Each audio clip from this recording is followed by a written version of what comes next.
We're going to bring our joint subcommittee meeting to order. Today is Friday, August 29th, 2025 at 4 p.m. here at the Springfield Public Schools Boardroom at 1550 Main Street on the second floor.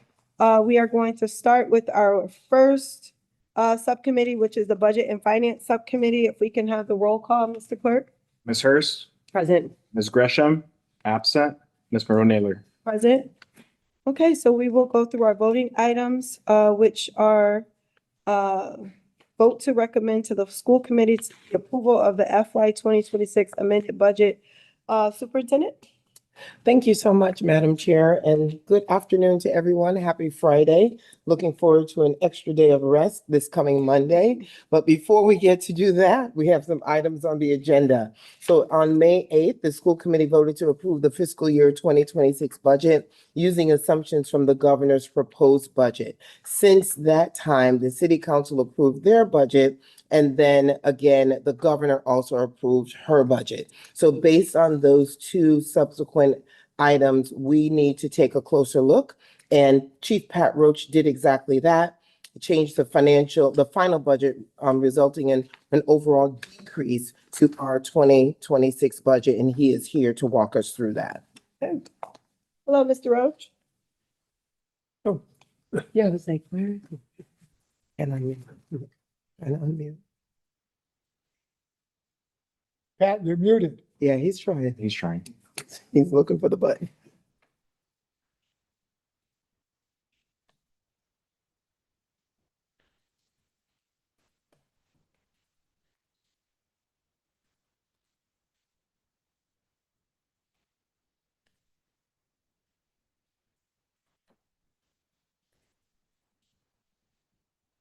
If you can't go over it, I'm able to. If you are unable to come off of mute, now he's frozen. Yeah, he's actually away at a conference. Mhm. So we understand too much sunshine in Florida is causing internet. Must be sunspots. There you go. Oh, there you go. Hello, Oh, sorry okay. about that. Oh, see, you again defied the laws of gravity and all things because you're in two places at one time, Pat. He used a You're different just- device. Right. Oh, yeah. So this is our annual cleanup that we have to do every year. The school committee votes on the budget before the city and before the state. However, this year the state's budget came in less than we were expecting. The governor ended up vetoing a line item for charter tuition reimbursement. And so it ended up affecting us. So this is just to clean up the accounts so we have a balanced budget in line with the state budget and in line with the city. The one thing I do want to note is that we are still projecting a $2.46 million deficit in charter expenses.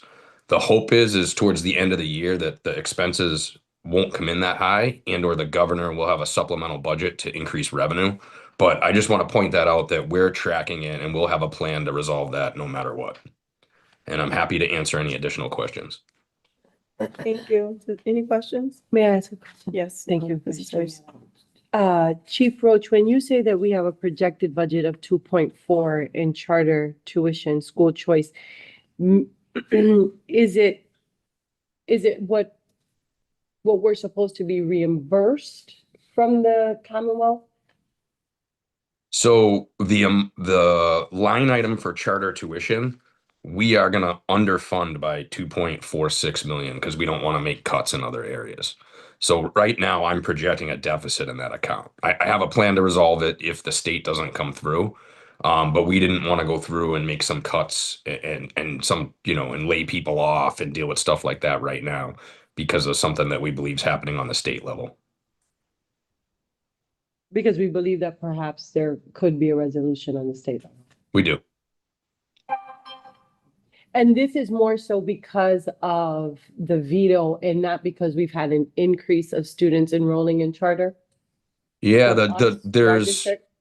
so we get our projected charter expense from the state, right? We get it like the state gives us that number. Between the governor's budget and the final voted budget, that number went up. And when that number goes up, we should receive additional charter tuition reimbursement revenue, but we didn't. The governor vetoed that additional revenue that we would have got. The governor believes that the Desi's projected number is high. And you know, she's not wrong in that in the past, Desi's number has been high. So, you know, we're of the mindset to we put some money in that account to cover the deficit, but we're leaving 2.46 million still, you know, unplanned for at the moment.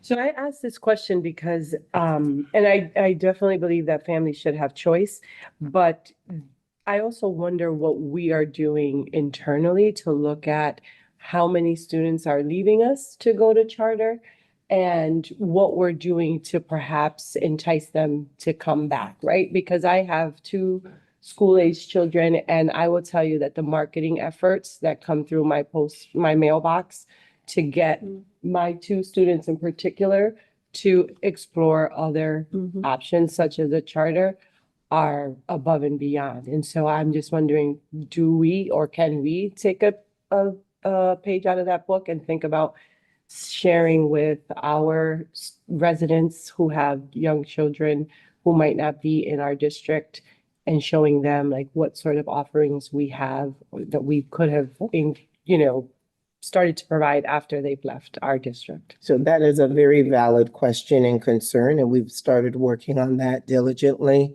I know I'm coming from a system of choice. For 10 years, I saw aggressive marketing done by CREC, done by RESC, and done by the local education agencies, so associations. And so with that said, we had high school choice fairs, we had the marketing, we had a variety of things that we had to do in order to compete for those students. I'm very mindful, and I have been talking to the team about that. Last number I recall was about 5,000 of our students are gone. And I said, we have to get those 5,000 back. And so we are definitely implementing some things this year, additional things in the following years, but we are going to increase our marketing because we just have to shift our mindset to understand marketing now is part of education. Absolutely. And Thank you. And if I could say something, I don't know about you, but I've received a number of complaints from families that think that we oversee the charter schools. Yeah, I do. And they reach out to us thinking we can resolve their issues and we can't.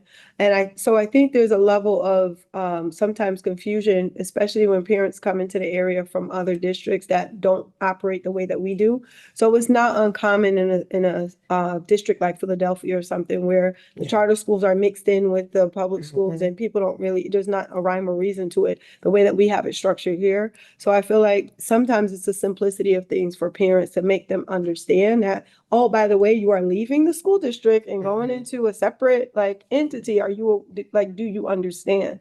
And a lot of parents don't understand that aspect of it. The other thing is too that I've seen a number come back into the district. A lot of the complaints that I have from parents, again, because of the circumstances at the schools that they're at, they want to come back into the public schools and they're trying to figure out how to enroll and how to get here. So I don't think that they're so far apart.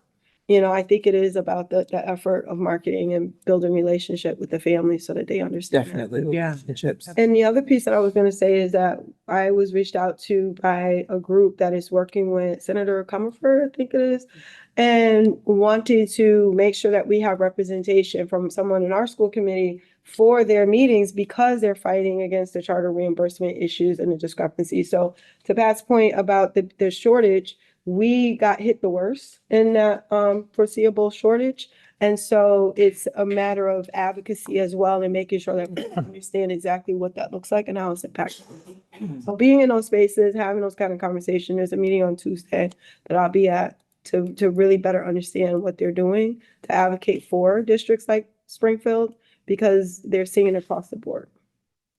Madam Chair, I'm not on the committee, but could I, Absolutely, Mr. Collins. we always tend to think of charter schools when we think of middle and high school.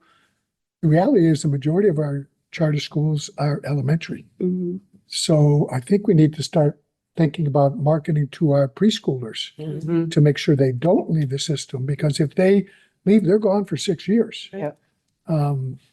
And that's where the majority of charter schools are elementary. They're really not high school and middle. Right. And they have created pipelines to each other. Yes, they have. They have. They have been very savvy in Mhm. in marketing as well as who they're retaining. Right. So, And all of our preschoolers who are happy in our preschool, we should be, you want to continue that? That's right. Great. Absolutely. And I think, back to Superintendent, the data that you shared at the convocation, which was exceptional. That kind of information getting out and going before people too, because it's not uncommon that I've had somebody say, well, my kid got assigned to this school and I don't want my kid there. And I can remember years ago thinking the same thing about White Street. And when my kids ended up at White Street, it was the best thing that ever happened for them. And my son was able to really grow leaps and bounds at White Street, but it was under new administration. It was a whole new focus, a different culture. But if people remember a time when it wasn't, that's what they're judging everything by, that time that it wasn't. So I think reminding people that we have grown and data has improved, and coming, and that's what the charter schools do, right? They have an open house or something. You could come and meet and greet and all of that. And mhm, that way people get to feel a sense of comfort that they're in a space that wants them there absolutely. and where they can belong. And so I think even just that sense of building relationship and helping people to see it's not what you thought, it is better than what you thought or what you heard. Mhm, Come and experience it for yourself. absolutely. Those are the kind of ways I think we think more strategically and intentionally, because relationship is everything. Yeah. So, Unfortunately, changing a bad reputation is like turning a battleship. Yeah. Takes time and it takes some effort. Yeah. It Um, does. right. It does. If I could just, I mean, and we don't have to go into it now because I know that Pat has to go, but I do think that there is value in us having a conversation about that particular bill that you just mentioned, and perhaps under legislative and contract. When I saw it, I didn't quite make the connection. So there's a bill that left out us. And I believe it was supposed to pertain to like all of the gateway cities, and we were left out of that bill. Right. And so now it makes sense to me as to why they were reaching out to say, like, where is Springfield on this? Because of how much we stand to lose. So if we could have a meeting through legislative and contracts to be brought up to speed, that would be really, really helpful. Thank you. Definitely. The more information I know, I will share. I'm glad they thought about us again. Pat and I sat in a meeting with them about 6 months ago when we started the conversation. And so now things have ramped up, and we'll get to know a little bit more and bring it back to everyone. Are there any additional questions about this particular line item to vote on the amended budget? Hearing none, we can bring this vote to a call, Mr. Clerk. Motion. Do we have a Yeah. motion? I make a motion to vote to recommend to the full school committee the approval of the FY 26 amended budget. So move. Mr. Clerk? Ms. Hurst, Yes. Ms. Gresham, absent, Ms. Brown Naylor. Yes. When there's sufficient votes, this matter passes. We'll go to the next item, which is B, vote to recommend to the school committee the approval of the expenditure of $5 million from the Massachusetts Clean Energy Center, Massax Green School Works Grant, Pat Roach and Jonathan Kiernan. Sorry if I said that wrong. That's okay. No So, worries. wait, is it? Superintendent, listen, it's Friday. It's Friday before Labor Day. It's been a long week. We're back to school. I have 2 back to school as well. So it's been a journey. So forgive me. No for worries. Oversight, No Superintendent. problem at all. No problem at all. So this grant, it's an exciting grant. It really gives us an opportunity to update the HVAC system at Glickman Elementary School. As you know, that is definitely a concern to make sure that all of our schools have a learning environment that is healthy and clean, and definitely one that stays cool and comfortable for everyone in the building. So we're very happy about this $5 million grant, and John and Pat are here to answer any questions as well as share additional information. Thank you. Mr. Roach? Yeah. Yes, thank you. So this is part of our plan to get air conditioning into every school. So we applied for this grant. Glickman has a steam system in the building currently, so they're not eligible for MSBA funding for the HVAC system. And John and the team working on this have done a really good job partnering with Siemens. We just finished, or we're in the process of finalizing the 10 schools with air conditioning that we did with ESSER funds. And we've also added air conditioning into other spots in the buildings, like in a lot of the gymnasiums where we could. And yeah, this is just one more school, and we hope to continue to come back and continue to apply for more grant opportunities. And John, I don't know if you want to add anything to that. No, Pat, that pretty well sums it up. I will just say that this is a little bit different approach. It's going to require us to get a bit more creative with regard to a more sustainable approach. We're targeting a VRF heat pump style system, which is fairly cutting edge. We do have some elsewhere in the district, but this grant has some other components to it that'll be a little bit different, a little bit unique. We're excited for the challenge, the opportunity. Again, our team at facilities is very strong and very well prepared to handle this grant, given what we've been working through the past 4 or 5 years. So we're really excited for the opportunity to take another school and improve the ventilation, air quality, and provide air conditioning at the end of the day. Thank you so much. Do we have any questions, Ms. Hurst? No, I don't. Thank you. Ms. Collins? No, I'm just glad to see that an old steam system is going to much more modern. I love it. I'm thankful for this as well.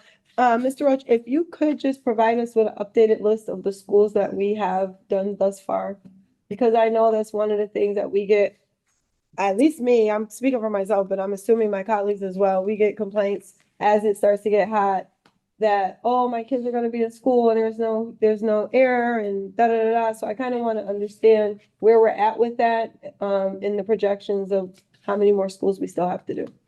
Absolutely. I'll get that for you.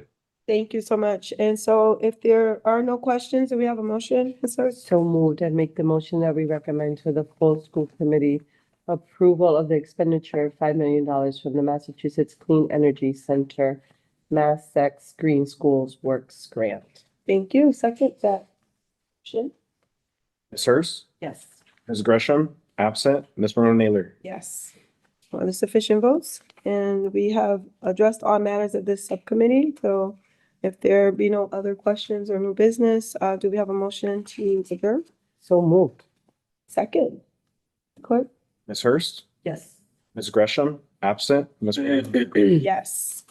Okay, so we are now moving into our next subcommittee, which is Legislative and Contracts Subcommittee. May we have the roll call, Mr. Clerk? Ms. Hurst, Yes. Present. Mr. Collins, Here, Ms. Monroe Naylor. Present. Okay, so now we're going to go into our voting item, which is just one, which is a vote to recommend to the school committee the approval of the Robinson and Cole or Buckley Richardson quote for a contract to perform legal services for Springfield Public Schools. Attorney Jeremy St. Laurent, Attorney Kate Dion, and Attorney Steve Holschlik. So it is, Superintendent? we are clarifying that that is not actually a voting item. We're so sorry we put it under the Oh. wrong heading. But Okay. we did want to bring to you the process that we went through in order to gather quotes from law offices to provide services Okay. for us. And so we just wanted to share with you what that entailed. And I had Attorney St. Laurent lead that work, and he's here to share with you the process as well as having the two law firms come and share with all of you and answer any questions you may have before we make our decision. Perfect, thank you. And so, can I ask a question? So it's not up for a vote for us, but these are the two law firms that it was sort of whittled down to, like, these are the two. And is the school committee ultimately gonna vote on these law firms, or you all get to decide? This is under the purview of the superintendent. Okay, Yes, got it. yes. So this is informational. Correct, yes. And Perfect. Attorney St. Laurent will elaborate as needed. Thank you, Dr. Nanal. So as the superintendent just mentioned, that we sent out a legal services request for quotes to various law firms. We relied on the Massachusetts Association of School Committee list for verified law firms that are familiar with educational work and working with local districts. We got some responses, which we've prepared for you and included in your packets today. A late addition is the actual letter and the spreadsheet quote, which was completed by the two firms that are here today. The two firms are Buckley Richardson and Robinson and Cole. We've asked them to come today to provide a firm overview so that you understand the resources that they have at their disposal and the work they're familiar with, and they complete within the usual course of their day. And of course, also to open them up to any questions that the committee may have. Thank you. So Unless we have any questions about the process, I could call the first firm up. Do we have any questions about the process? How many applicants did you get through the RFP process? I think responsive that actually completed, I think it may have been these two firms plus one that replied with work that they were willing to do, but whittled it down to not include litigation, which is one of our most important resources that we tap into. Okay, thank you. Okay, well, we don't have any questions about the process in addition to that? Attorney Colstrom, if we could start with Buckley Richardson.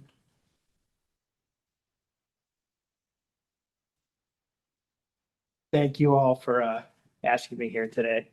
I guess what I'll start with briefly is just an overview of Buckley Richardson itself and what we do and what resources we have available. And I'll do a little bit of talking about what we've done for SPS over the past 14 years. First of all, I'd like to point out that we're a full service law firm. We're right across the street, the building over here, 1500 Main Street. We have about 40 attorneys. We do everything from litigation, employment, transactional contracts, like less relevant to SPS, but estate planning, patents. We have departments that can support SPS in a variety of ways. I think there's a thought that with regard to the school contract, it's mainly school law, and that's true. But for example, like we have a cybersecurity department, and SPS had a data breach back in 2021, and we assisted SPS with the data breach. And it turned out that there was no regulatory finding, no litigation, and SPS emerged from that in a stronger position due to our advice. We have a long-term relationship with Springfield Public Schools and have been a source of continuity, I think, over the years. As I've stated, it's been 14 years since we have started representing SPS, and during that time, we've done a variety of different matters. Litigation, investigations, basically anything the school needed, contract review.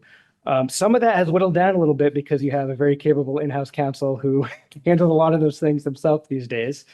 But we're still there for support. And I think even though it hasn't been too long, in-house counsel and I have forged a pretty good working relationship, one that we hope to continue. And particularly with regard to litigation. Now, recently, I think I just want to hit some highlights. A lot of this is covered in our RFP, but we've had a lot of good results for the district. What comes to mind is Office of Civil Rights investigations. We did a lot of work handling those, and those resulted in no findings against the district. We won a case at the First Circuit Court of Appeals, which is the court one step below the Supreme Court, that had we lost that, that could have cost the district millions of dollars. And we got a complete victory and got the case dismissed. Again, we're a full service firm. We've done many things. I was thinking about this earlier today, like how many lawyers at Berkeley have done work for Springfield Public Schools, even in the past few years, and it's 9 of us. 9 of the 40 have done work in some sort of capacity just in the past couple of years because the school has come to us with a lot of different needs and we have so much expertise all over the firm. I wanted to touch on briefly just investigations. We've had a panoply of different lawyers at the firm do investigations, but we have 2 retired judges who do a lot of investigations, one of which is a retired Supreme Judicial Court justice, which is the Massachusetts State Supreme Court. That gives an air of gravitas to these investigations and legitimacy that I think really helps us stand out. Moreover, Berkeley has a commitment to Springfield. We work in Springfield, we lived in Springfield. Some of us grew up in Springfield. We're on boards of Springfield organizations. I myself am the vice president of the Gray House up on Sheldon Street. I've been on the board there for 10 years. And it'll probably be many more. And many of my partners are involved in other organizations. I don't have a complete list for you, but the YMCA and local nonprofits that also support Springfield residents. We're in the school buildings. I've gone to, I don't have to look up where Brightwood is. I was there with Jeremy here, meeting with a principal and a teacher in litigation a few months ago. It's not just me, it's everyone in the firm and everyone who's done work. We've been in and out of the buildings and know the people that I think are an important source of continuity, especially during these very difficult times nationally. And I just want to say in closing, like, we've put forth more than a very competitive, really a very low rate. And the question for you all, well, why do they do that? And the answer is, I think it's part of our commitment to Springfield. I'll just say, personally, I get a lot of fulfillment working with SPS staff, leadership. It's an important part of my life. I've met with many teachers and principals, sometimes they're individually named in lawsuits. And being a lawyer isn't just necessarily, what you see on TV. It's guiding some of these people through a very difficult process. Being named in a lawsuit can be one of the most stressful things that people have to deal with in their lives. And, we're there for them. And we get a strong sense of commitment to Springfield and Springfield's mission. And not only have we saved money in the litigation side, but whatever you're not paying in legal fees, that's going towards the kids. And that's really what's important here in Springfield is the kids. I've endeavored to have great communication. I think Jeremy and I have had excellent communication, the matters we've worked on together. Dr. Denal, we've met, I think, a couple times, and I've told you my door is always open, or, obviously I'll probably come here, but happy to talk anytime. Bulkley, I think, has done a lot for SPS over the years. We hope to continue that, and we hope to continue supporting Springfield.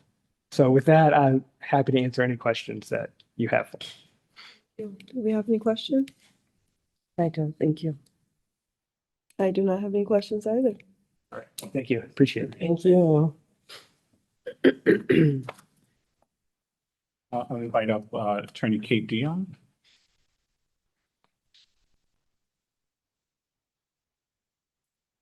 Good afternoon. Good Thank you for having me here.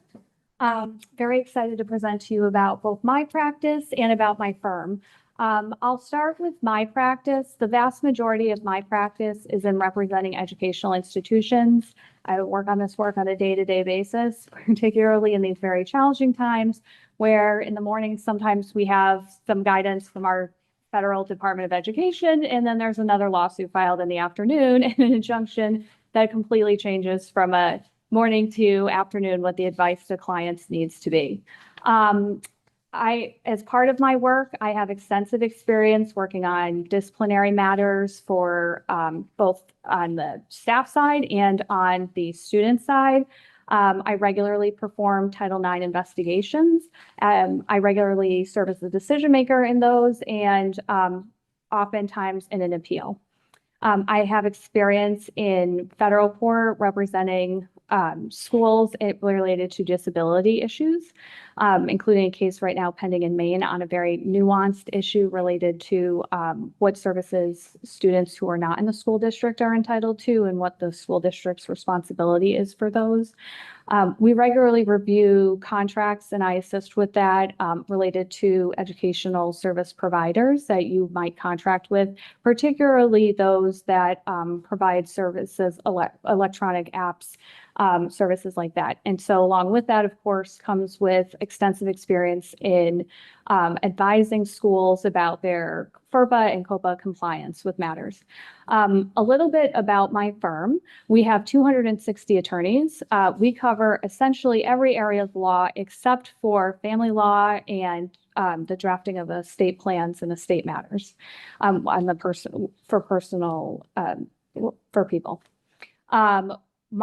The way my practice sort of works when we provide full service arrays to our clients is I serve as the one point of contact so that there's one person that you can go to when you have an emergency and you don't have to select who in my firm might help you with those matters. And then from there, I work with anybody in a specialized area if that's necessary. So for example, we have a cybersecurity team. I have somebody on that team is the one that has especially experience working in school law, and I work with her on that. I work regularly, pretty much on a daily basis with our employment counsel, counseling clients related to that. We have labor counsel. We basically can handle any problem that you might need.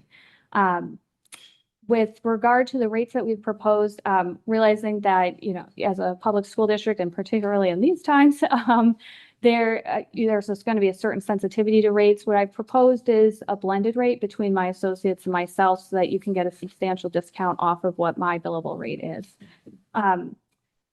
We have associates in many of our offices that have experience with school law, and I would work with those to, as necessary to provide you with the work that you need.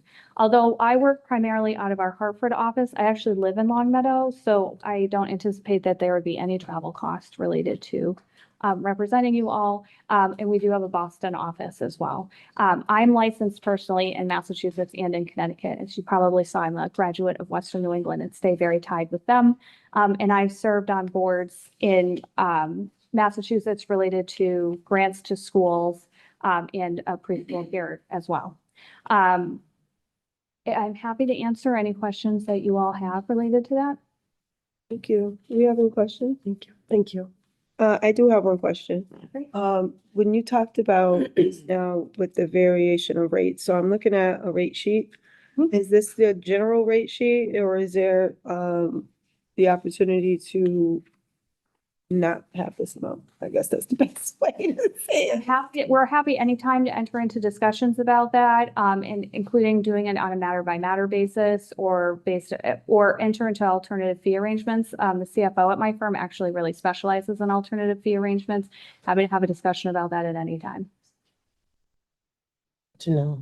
Thank you. We also really like to take a proactive approach unless we need to be reactive about that. We're happy to come into the schools, do training to try and prevent problems from happening even before you have to get to that stage. So, and we often do those just as a client courtesy without charging clients for that. Thank you so much. Yes. You don't have any other questions? Thank you. Okay, thank you so much. Thank you again for having me.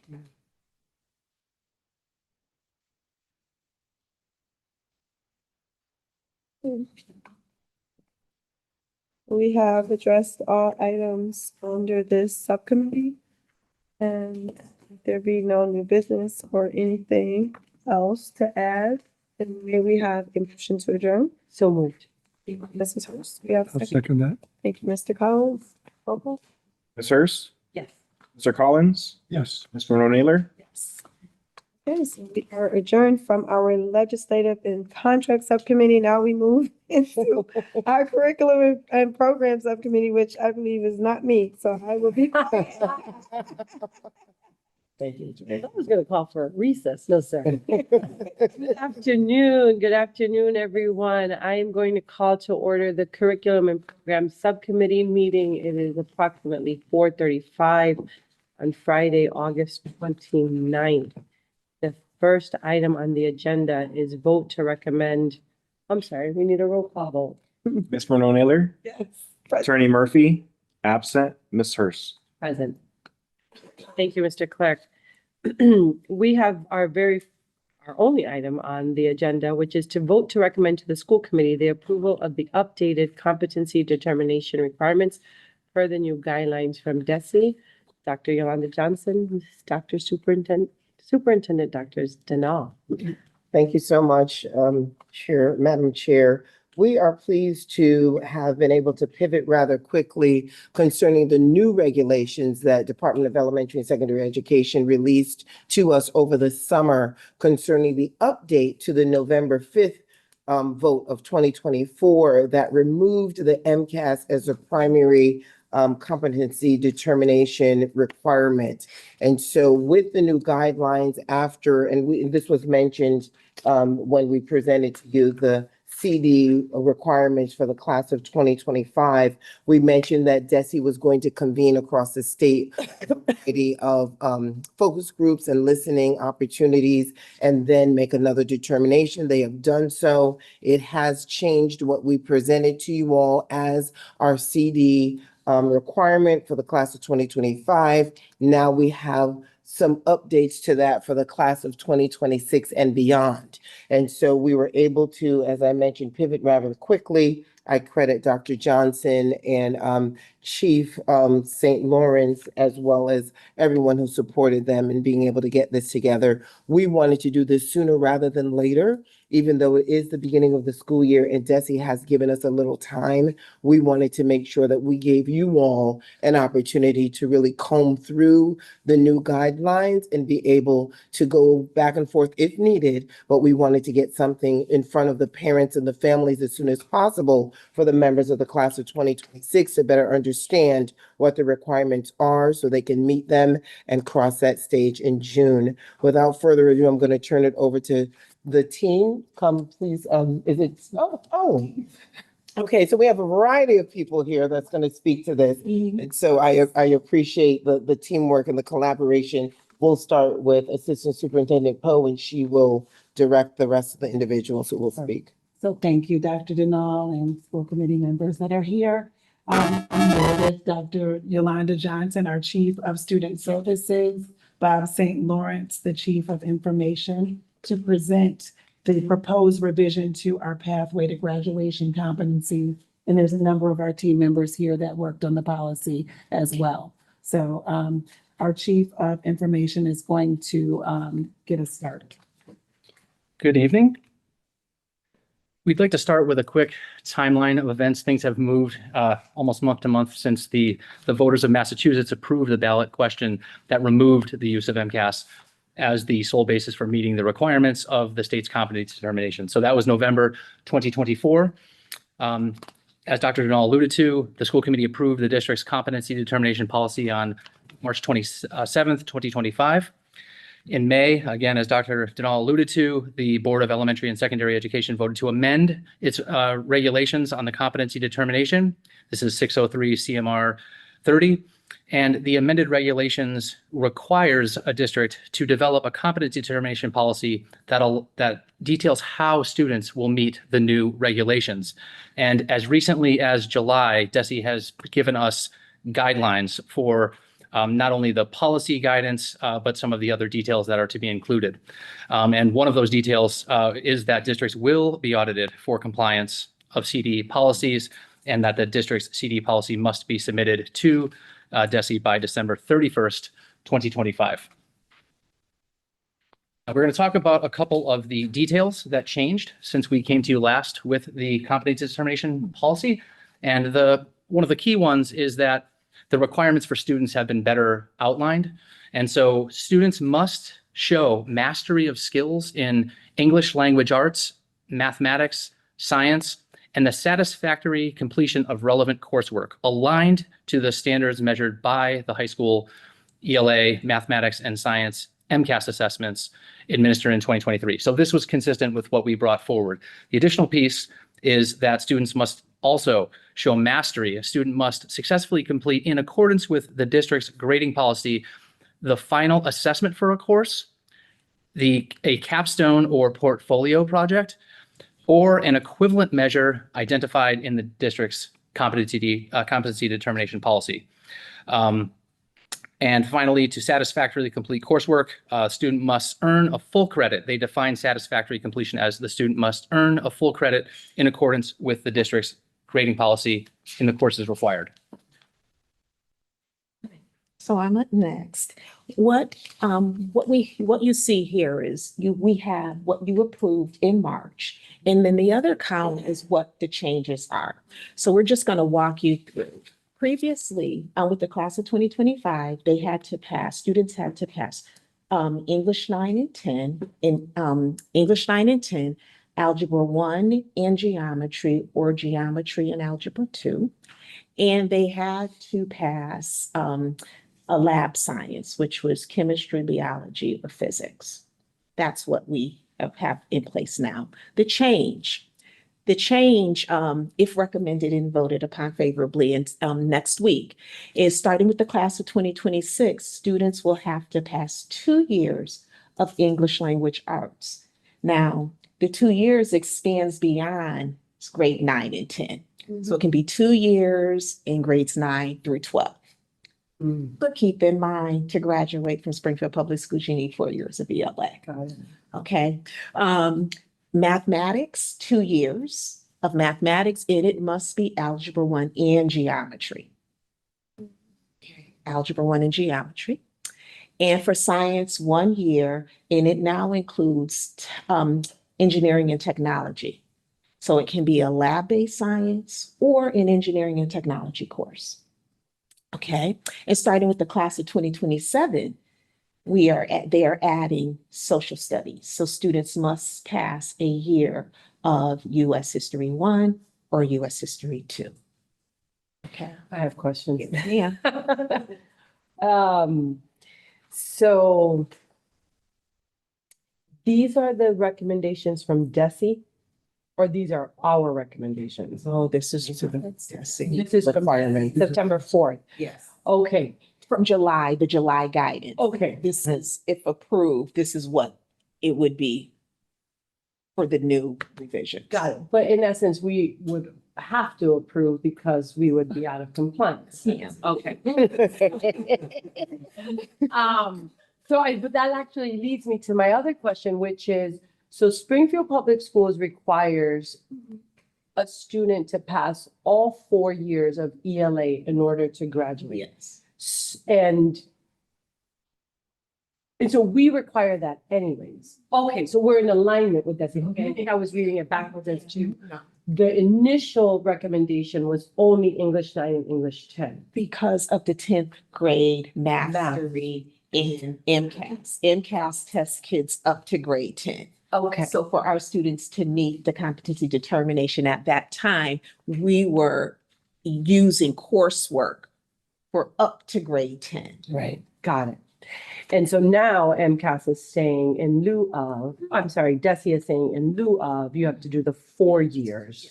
Well, You can choose You can J choose 2 across 2 the years. board. across the Yeah. board. And as long as it's a D minus. And that's mastery. No, that is a passing grade. Yes, okay. Yes, but I'm just saying in a line, right? Like, And D minus, that's our policy. That's okay, Public that's schools us. policy of passing. Mhm, That is Springfield Public Schools policy. And we did have this discussion mhm, among ourselves, recognizing that it's policy. mhm. And so if you, as the chair, would like to inform us that we will have a date to review our policy in order to discuss mastery, then please let us know so Trini can work on a date. Yeah, I mean, I guess I'm just struggling with the D minus, and I'm wondering like how many of our students sit Yeah. in that space? Mhm. And do we just continue to have D minus as the bar because that's what we've always had, or are we sort of thinking like, how do we raise the bar and expectations? And we know that students can do it because the data tells us that we have a very small percentage of students that sit there, or is the data telling us we have a lot of students that sit there and we might be doing even more of a disservice if we raise the bar and move the goalposts on this, which all of it sounds terrible, to be quite honest with you. But I guess I look at D minus and I'm like, Right. And how does it impact athletics as well? yeah, I mean, right. I mean, athletic, I mean, it's just, yeah. Yeah. I'm sorry. Anybody else have? Good. I first and foremost agree with you 110%. I do think, and I would ask if we can look at the policy and revisit it. Not just because I think that it's not reasonable to have such a low expectation of our students, but because we get so many complaints from people who are asking the same thing. And I can't tell you the number of times that I've had a parent who was so upset because their child graduated because they made it through, and now they can't get a scholarship or something like that they thought they could get, because now when they go to look at their grades, they don't qualify. And so it's not just is it, I think, yes, getting the data to see how many of our kids will fall within this mark, which I know we had some data earlier in the year that gave us a window into what that looks like, and it was scary. But I also think that it gives us the reality check that if this is the circumstance, that many of our kids would literally not graduate if we moved it to a C, then we are really looking at a bigger problem than that, right? And so how do we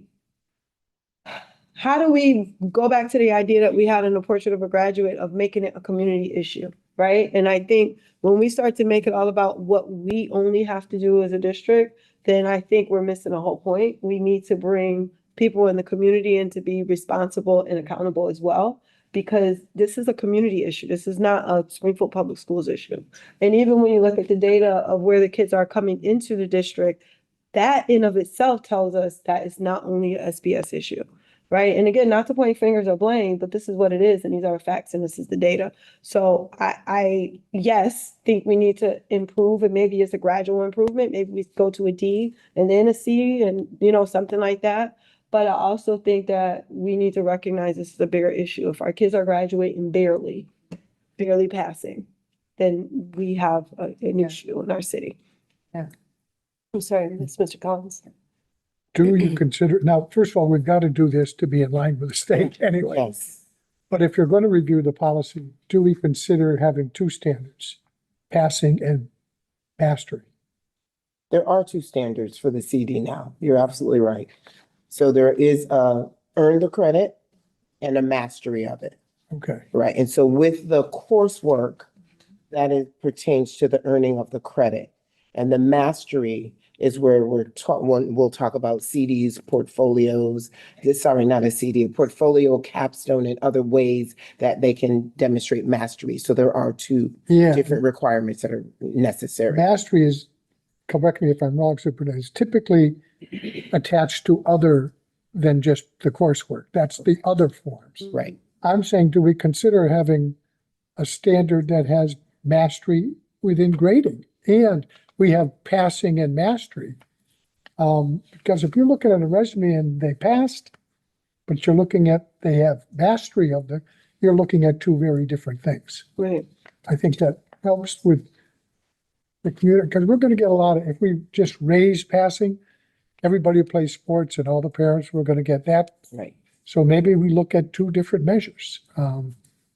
Because we'd like to know how many of our kids are achieving mastery, not just passing. And there is research around standard-based grading and mastery-based grading. And so we could definitely look into how that would inform the revision of our pupil progression policy. And I would say, I was in a meeting that the Bar Foundation had in the winter. And some of us was there from SBS. Yes, it was about the MCAS, and yes, Dr. Balch was there. And we were talking about the different models that they have throughout the country, and one of them did have that as a model where they talked about that difference of kids understanding where they're at and being able to almost incentivize them with some type of elevation, whether it be a certificate or something else that they can receive to incentivize them to want that mastery. Because if they get the mastery, they're in a better place anyways. If they barely pass, well, you graduated, but it's a different level of readiness for them to be ready for post-graduation if they have that mastery. And we have to rethink what that looks like to give our kids a fighting chance in the world after they graduate. Yes, I 100% agree with you. And I actually really appreciate you bringing up the word readiness, because what else besides, and I know we're getting in the weeds and we gonna wrap this up, but what else is affected by a student's grades / GPA besides sports? Scholarships. Yeah, I know. Acceptance to college. Accepted. Okay, so thank you. So the reason that I'm asking that question is because I've heard us reference sports, and for the viewing public, I also don't want them to think that we're sort of lowering the standards to ensure that kids get to play sports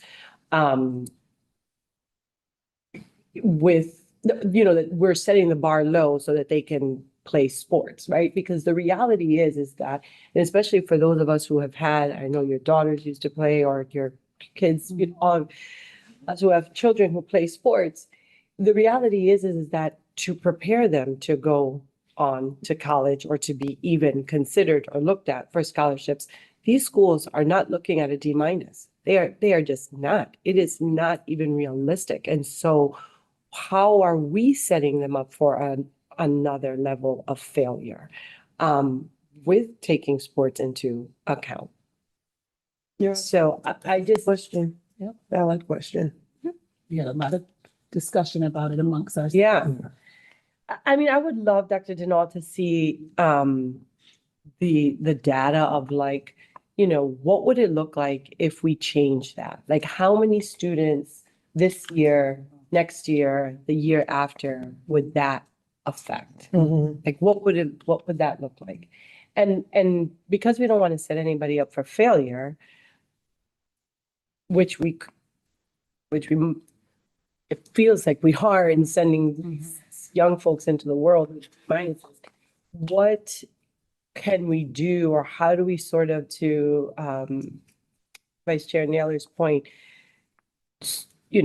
gradually make some incremental changes so that folks know and understand what the expectations are, and that we're able to sort of bring them along. I want to thank Vice Chair Lear for raising when we were here in February, we did bring data around grades and the impact on what it meant to pass a course, to demonstrate competency. So if we could see it again, I'm sorry. I think I remember it. But what we can do is we can bring it back with, sharing it in the manner that you kind of asked. What does it mean for, the class of 2026, 27 and beyond? I'm sure Bob and his team is able to do that. You also raised a piece that aligns with the work that Assistant Superintendent Poe is going to be leading around the revision of our pupil progression plan and the grading policy, grading framework policy. We will look at that as well. I mean, I think it's just a part of this ongoing opportunity to ensure that, this is aligned to our district goals, which is about post-secondary success. So we hear you, and we will definitely embed this in our ongoing work together. May I ask one more thing? Somewhat related. With our parent facilitators and the conversations that we should be having with our parents and our families, that this be an item of conversation, right? And so I know for me, with the work that I do outside of here, I'll absolutely make this a conversation that we have and when we gather our parents. But I think that, a lot of times we'll have these PTOs or these open houses and stuff, and we don't really have a real agenda. But I think it's important for us to start thinking about how do we have these conversations with families so that they can, first of all, share, because some of them don't realize it. One of the parents that I'm thinking about right now that was devastated had no idea that her child had D- and was barely passing until it was time for them to go to college. They had the scholarship, and then they canceled the scholarship, said, "You are not ready. You don't qualify." Right. And that was one of the most devastating situations, to have a child think they were going off to college and they've been signed and they put it all over Facebook that they were accepted into a school, and they don't get to go because their grades weren't where they were supposed to be, and they didn't catch it for some reason. I don't know what happened, but they just didn't catch it until it was time. And so I said that to say, like, parents are not fully aware. And I've had this conversation with Bob as well, that even with the way the teachers, or when they grade, you don't always know what your kids really have until you get a report card, because it might say an A and then all of a sudden they're getting a D, and you're like, what happened? Well, it's because they didn't put all the grades in until the last minute. So now you don't realize your child's even struggling. So those kinds of conversations can't happen because of those kind of discrepancies. And so how we improve those conversations, I think, is make it very intentional, that parents know these are some things that we need to talk about, having it on the website or whatever. I don't mean to belabor the conversation, just No, I know. somebody who's kids graduating. I had 2 graduate. I got 1 more to go in junior year now. And it's a constant struggle for me as a parent on the parent side, just to get simple things. And I'm looking for the information. So I can't imagine parents who are moving as fast as I am and they're not looking because they don't know that it's there. Yeah, no, I don't think you're belaboring it at all. I think it's an important conversation, and I totally appreciate the work. And I do remember you bringing that information before us. I also would love, and this is not to make any additional work for you and your cabinet, Dr. Denal, but I do think that it would be really interesting to see, like, what are the average GPAs of our current teams in this moment? And like, how are we looping in the AD and the coaches so that they too can understand, right? Like, I totally get the parent piece, but you all who have access to these students day in and day out, who our kids have a tremendous amount of respect for, and they don't want to disappoint, like, where are you? Like, do you understand how this ultimately sort of feeds up to the bigger picture of academic achievement, and that only is going to sort of strengthen your program and where your students ultimately end up after they leave the high school? We do some of that work in our around our post-secondary success priority area, where we are slicing and dicing data around GPA, the average GPA for a graduating class, by school, by district. And we have concerns, transparently, we have concerns. And we are now starting to look at how to gather our rosters by sport so that we can again begin to look at that and also align it to FAFSA completion, et cetera. So we're trying to find ways to engage our families around student performance, connecting it with sports, and FAFSA completion. As you know, our parents show up in great support of their students around athletics. So we're trying to meet people where they are so that we can begin to educate. However, it's important for us to know our data so that when we are engaging, we're very intentional in that. So we are doing that work at the district level and at the school level around bringing this data. Bob's team has been great. We have a multidisciplinary team that includes ML, exceptional learners, and we're doing this work 612, and we're going to eventually bring it down to the elementary school. So it's a part of how do we resolve this is really not grades 9 through 12. It's pre-K-12. So we're trying to, we're reacting to while we build. And that's how you close gaps. Yeah, absolutely. So we're getting there. Absolutely. Love your questions though, because it's the thinking that we're doing. Can I ask you a quick question though? The 6 through 12, or like this, for our schools, the Renaissances, the Duggins of the world, who have that 6 through 12, does the GPA requirement count for those sixth graders that might be playing? Oh, it doesn't? No, starts in ninth grade. Oh, Starts in ninth grade. okay. Yeah, interesting. And so I'm not quite sure of the historical rationale or the why behind the D minus, but I am looking forward to digging deeper and finding out why that was stated as the grade required and trying to figure out if there are other reasons that would cause us to consider the D minus as opposed to gradually increasing to the next grade cutoff or what have you. So I'm just curious as to the why. Does the D minus correlate to the GPA? Because there's a GPA you need. Yes, I think it's a 0.7 or a 1.7. 1.67. 1 point something, Yes, 1 point something. right. And ours is higher than the MIAA requirement, which Really? is 1.3. Really? Yeah, Yes, it is. There's no D1 school that would accept us Not at all. that. and that was the point I was in. All of our coaches need to be having conversations with that just being good at your sport It's not enough. doesn't mean you're going to achieve they all want to go on a scholarship. Just being good at your sport doesn't achieve that. Right. And we need coach talk about remediation with kids and doing things like that. But it's got to be constantly hit the kids. Just being good at the sport isn't good enough. Yeah.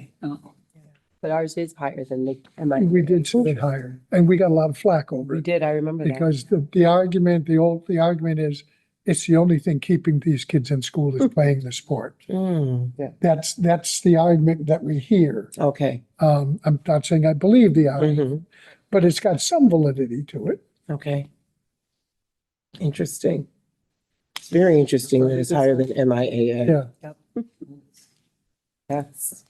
Oh, sorry, Dr. John. So next two slides are really quick. We are just sharing with you the considerations, and Springfield Public Schools does an amazing job at making sure we meet the needs of all students. That includes our multi-language learners, our exceptional learners, and students that may transfer into Springfield Public Schools at different times in their career. I'm also thinking about our students who are in alternative placements. So this next couple of bullets really just talks about what happens if a student doesn't meet the minimum passing grade. And of course, we have recovery efforts, summer school, night school, opportunities for students to make up courses that are aligned, of course, to the Massachusetts curriculum framework. We also have opportunities for students who may not meet the mastery requirement, and that will include perhaps project-based assessments, looking at capstone or portfolios, as well as other equivalent measures that could include college level work such as advanced placement, dual enrollment, early college, et cetera, or specialized projects. That's done in collaboration with the academic director that's associated with that. In addition, we have opportunities where applicable to provide accommodations and modifications to students in the case where there might be a student with a 504 plan, an individualized educational plan, or students with significant cognitive disabilities or complex learning disabilities, or students in out-of-district or residential placements. So we are able to meet the needs of those students in the manner that we do now. It's all aligned with the current academic plans that we have for students and aligned to the Department of Elementary and Secondary Education standards and expectations. In addition to that, English as a second language, ESL courses can count towards meeting the ELA requirements. And students that at any point, as I shared, transfer into the district from out of Springfield Public Schools, and even within Springfield Public Schools, there is an opportunity for students to at their transcript to be reviewed and make decisions based on that. And if we have a family or a student that doesn't agree with our decision, we have an appeals process. And of course, the appeals process will be done in collaboration with the school leader and the central office academic area director. So we have those safety nets in place because the goal is to ensure that the policy truly meets the needs of all students and not just some. Next slide. And as we did this year for our former students who may be eligible under the new competence determination and graduation requirements, we will continue to review requests submitted through our online application. And we've set up a cycle for 2 times a year. So we'll be looking at application windows in the, in the summer and the winter. And then finally, former graduates must meet the current CD policy at the time they apply for a review of diploma eligibility. So we'll continue to keep this process going. I have a question. So for those students, which CD requirements are they following? The ones from back then or the new ones? Not the new, they're following the ones from March of 2024 Okay, until you all approve the July 2025 regulations from DESE. So until the new one is passed by the school committee, everyone will fall under the March 2025, I think. March. so 25. what about those who have applied? So everybody who applied when we put it out, when we advertised, Mhm. had they all been sort of resolved? We have a group that have been approved and we're ordering diplomas. We have a group that we are looking into. There's just questions regarding some of their coursework, so we're reviewing those. So I ask only because if they submitted within a certain amount of time, right, like before it changed in July, are they retro? Like, will they be able to fall under the previous Absolutely. guidelines? Okay, and Have a then, deadline for that. got it. And so then any applicants after July will Not July, your approval. are Yes, approval. correct. Got it. Correct. So I think that's an important piece to communicate, right, to the public that the competency or that the requirements as was advertised when we put it out are now changing, you know, at the September blah, blah, blah meeting if the school committee passes it. Right. So we'll have a deadline. That for them. Yeah, it does. It does. And we'll communicate a deadline. We're actually starting to think of other locations throughout the city so that we can ensure that we increase communication efforts. Yeah, Yeah. okay. Okay, thank you for that. I have a So- question. Oh, yes. Just one question. When you do the breakdown of the data, can you also give us a breakdown as to what students might be exceptional learners that fall within that grade? Grades, Yes. yes. Intrigue to know how many of the students, what percentage of them are those students that fall into that bracket? This is in respect to the letter grades. Yeah. Very good. Thank you. Okay, so our next steps. Our next steps are to merge the aligned coursework list to meet the competency determinations in ELA, math, science, technology, engineering, and social studies. And we want to establish our demonstration of mastery recovery opportunities for equivalent measures in collaboration with the content area directors. So those are with our academic directors. And then next, the governor's K-12 graduation council will release their report in December, like we said, and we anticipate that we may need to revisit our competency determination. So we're trying to get ahead of this. So we're going to start the process, as Dr. Johnson said, by putting together a team to revisit our people progression plan. And there will be an opportunity to explore the inclusion of civics, African American history, Latino American history, and financial literacy, and a college and career readiness coursework. So we're going to try to look at all of that when we revise the policy. And so is there a thought, Assistant Superintendent Poe, that DESI will have another iteration, or is this it? They probably will. That's my. Hopefully it won't deviate too far away from what DESI has already Right. provided for us this past July. The Governor's K-12 Graduation Council will most likely address graduation requirements and guidelines as opposed to reevaluating CD guidelines again. So we're looking at them really informing coursework as opposed to competency determination. This body, this council. Okay. And that also raises for me, and I know we had briefly talked about it and we never came back to it. I didn't anyways, that there was also additional guidance around the graduation date, like the release Yes, of our seniors. of our Yes. seniors as with this whole new Yes. iteration. And I don't know what we can do because we're very different. I mean, I don't know how Boston does it, who has numerous high schools, but like it wouldn't affect like the Hollyoaks or the Chickapees of the world who have two Right. high schools. But like, what might that mean for us? Because the way that it was explained to me is that they can't be released 12 days before their actual commencement ceremony.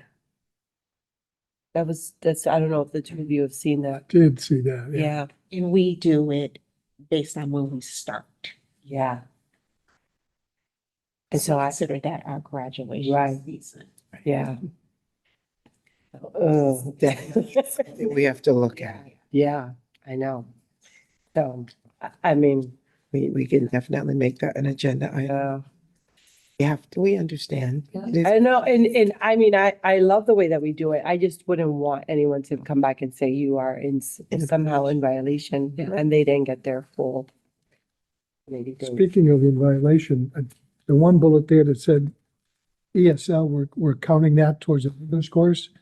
If the federal Department of Ed continues to exist, I'll bet that's gonna be a target for them to say, you can't do that. So we need to That's right. keep that In in the mind. back of our Yeah, minds. that's right. Absolutely. Good call. Yep. All right, if there are no further questions or comments, is there a vote? Sorry, I have a couple suggestions on the policy itself. Yes, please. Sorry, guys, I've been here in the background the whole time. Where in the world is a turnkey? All right, thank you. Sorry to scare everyone. So just a couple language issues I spotted on the policy. If you go to page 1, the last sentence in the competency determination section, I think we're missing a couple words. So right now it says the CD is met when a student has demonstrated mastery of a common core of skills, competencies, and knowledge satisfactorily completing coursework that has been certified by the school district. I would suggest to keep it more in line with the language in the statute that we add, sorry, I just had it. Here we go.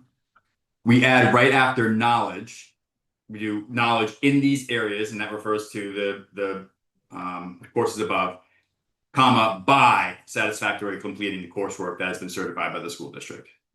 That was just one small language thing. Being a little nitpicky here, if you go down further. I just want to make sure everyone's on the same page with you. Yep. Yeah. Okay, so still on the first page.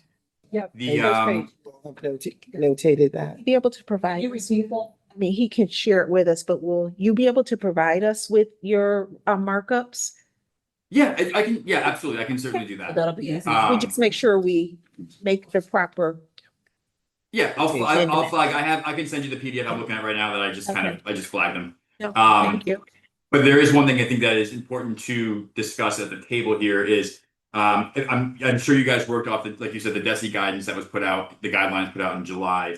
And part of that guidance, it has policy requirements. And I went through and I checked through them all. And the only one I think that we may be missing, and I'm just curious if there's a reason that it's not in there, or maybe I'm not seeing it.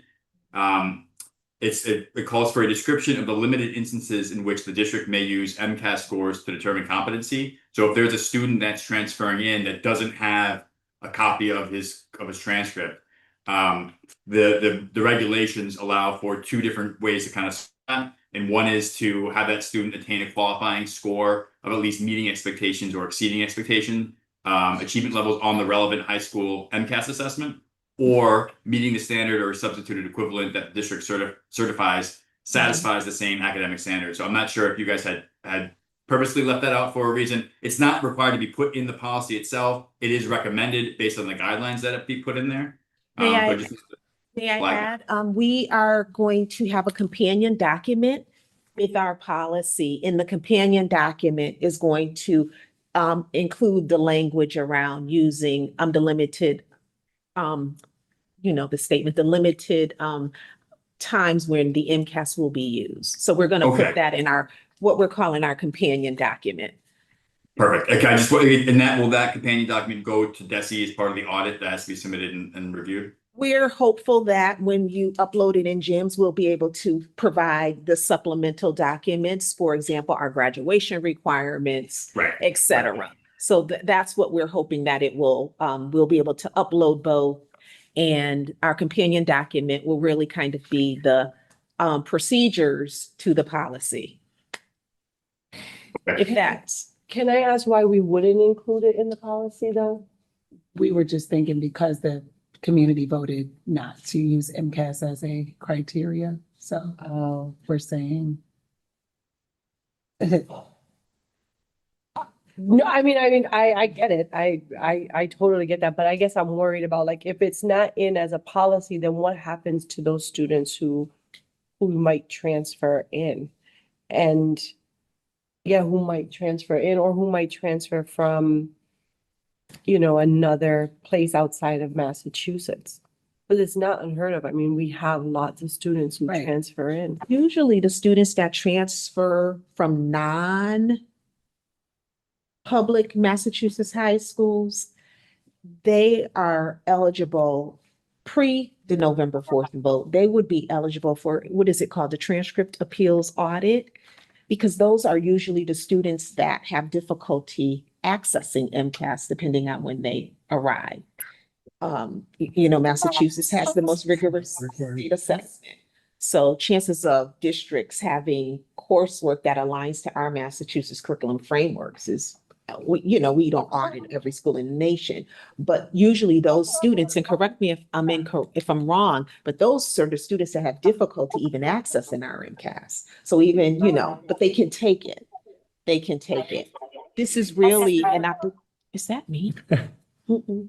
No. No, that's someone who's zoomed and not muted. Okay, so we we do want to make sure we create every opportunity for students, and that is the spirit of it, which is why our team is multidisciplinary. It includes our MLs, our exceptional learners, thinking about our transfer students. But we definitely would love to see Attorney Yes, Keith. Yes, if you could just send us the document and where you suggest there needs to be some revisions or additional attention, we will definitely do that. we planning to place that in our guidelines. Right. God. Correct. Okay, I understand that. Mhm. Okay. So we're not eliminating it. It's an understand. opportunity. Yep. And we were just trying to. And So if I may say something really quickly, Mrs. Hurst? Yes. So I get it and I understand it, but I also remember the problem that we had with the camera issue where we had the FAQ document, which was supposed to be in tandem with the policy. And we got a lot of kickback from people because of that, because it was not the policy. So although I understand the rationale for why we wouldn't want to necessarily have it be in the policy, I also want to keep precedent that if we're asking for certain things to be outlined in our policy for clarification and not subjectivity, then we should have anything that's going to be a part of those determinants in the policy and not as another document that people will have to look for to find out what that means or where we can get this flexibility, if there's flexibility. That's just my personal opinion, but I'll go either way. but it sounds like based on what is you're saying that was suggested or recommended by DESI? So this limited MCAS using the MCAS scores under limited circumstances is part of the regulations that came out. It's CMR 30031C. It's right below the first two requirements for the complicated determination. The actual DESI guidelines that was put out in July kind of gave you a checklist of what needs to be in the policy. That was number number 1, 2, 3, 4, 5. Number 5 on the policy, the fifth bullet. And what's going to happen when DESI reviews it is they're going to have a checklist and they're going to say, oh, does it have this? Does it have? Is it there? Is it there? And so if it's attached to the policy and it's incorporated into the policy, I think we're okay.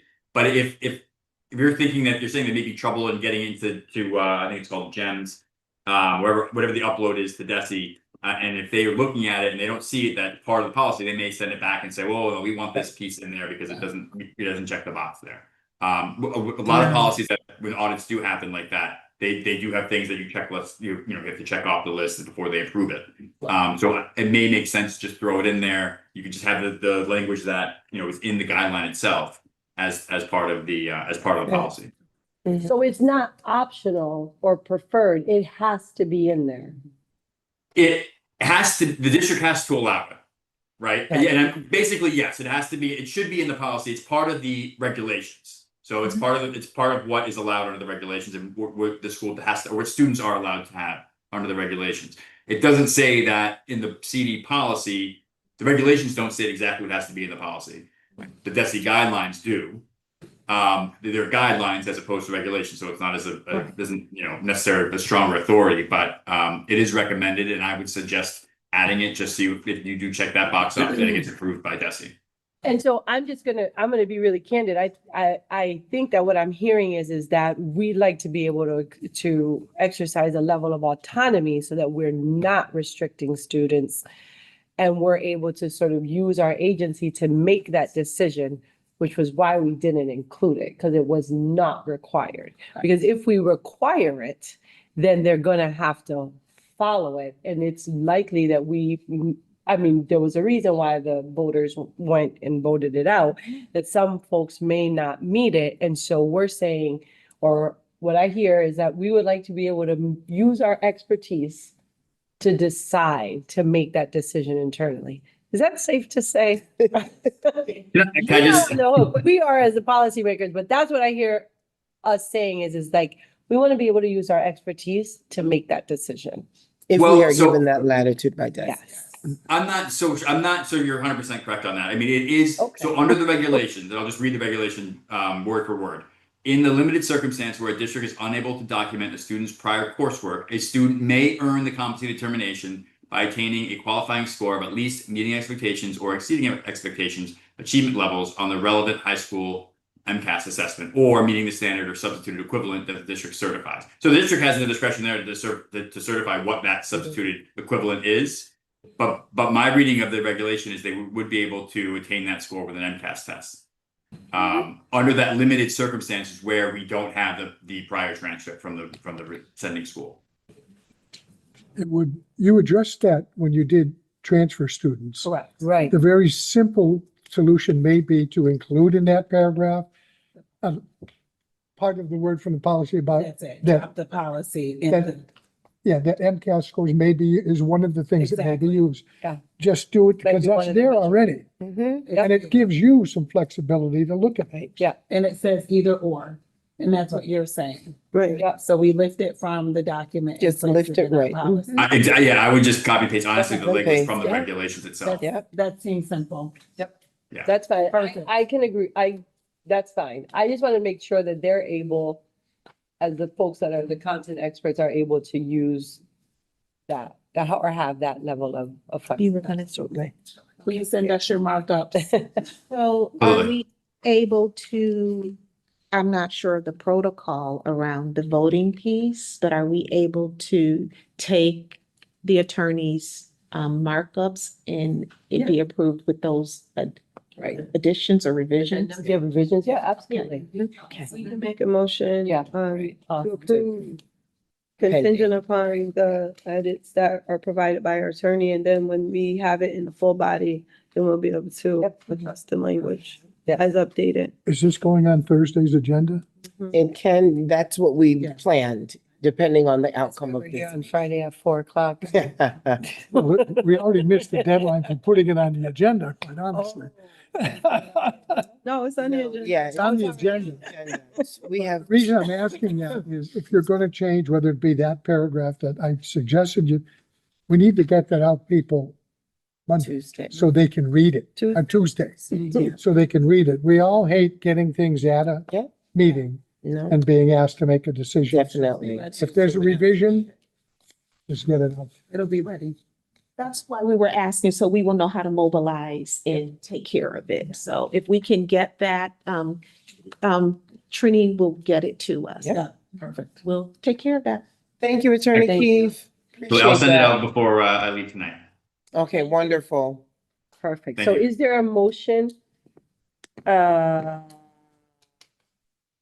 Is there a motion? Yes, I already made the motion. Oh, okay. All right. Is there a second? You, Oh, second.